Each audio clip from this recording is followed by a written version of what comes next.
As we start, let's talk about COVID. COVID's effect on housing. Josue, what are you hearing in the headlines, man? Yeah, well, the headlines are more doom and gloom. And the COVID lockdowns and the pandemic has definitely hurt a lot of businesses. It's hurt a lot, mainly small businesses.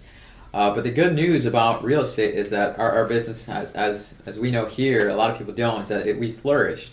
And the reason for that is because of the interest rates.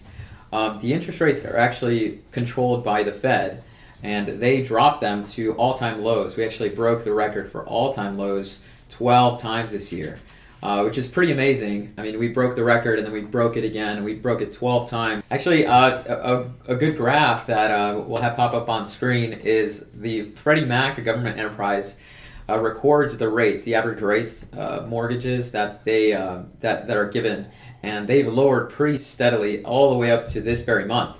So, I mean, I don't know if you folks kept up with the rates this year, but they were actually expected to rise because they were already pretty low, and we were expected to go up to 4.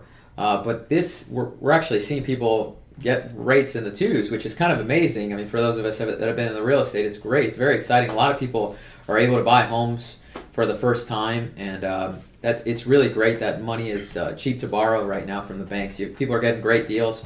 For the same payment, they're able to buy more house. Which is a great freedom for a lot of people. Get that 4th bedroom, get a bigger house, whatever it is that you're looking for. Sure.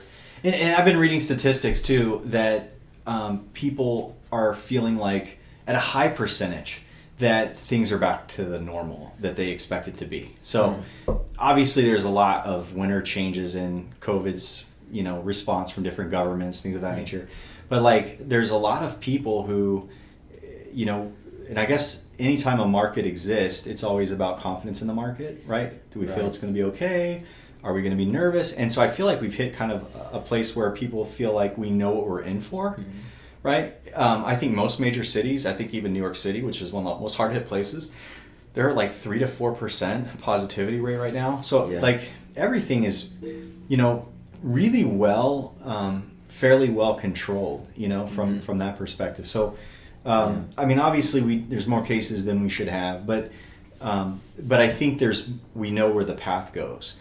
But the point is, ever since the lockdown kind of let up, all the people that really wanted to move, it's gone gangbusters, right? So who's moving, Josue? Like, where are we seeing? What's driving people's move right now in the market? Yeah. A lot of people are moving from these kind of lockdown heavy areas, New York and California. I mean, us here in the office, we got a lot of calls from people moving from New York specifically, a lot moving from California. More mainly for us, it's New York. Actually, Florida is the #1 destination wide for people that are moving during COVID season.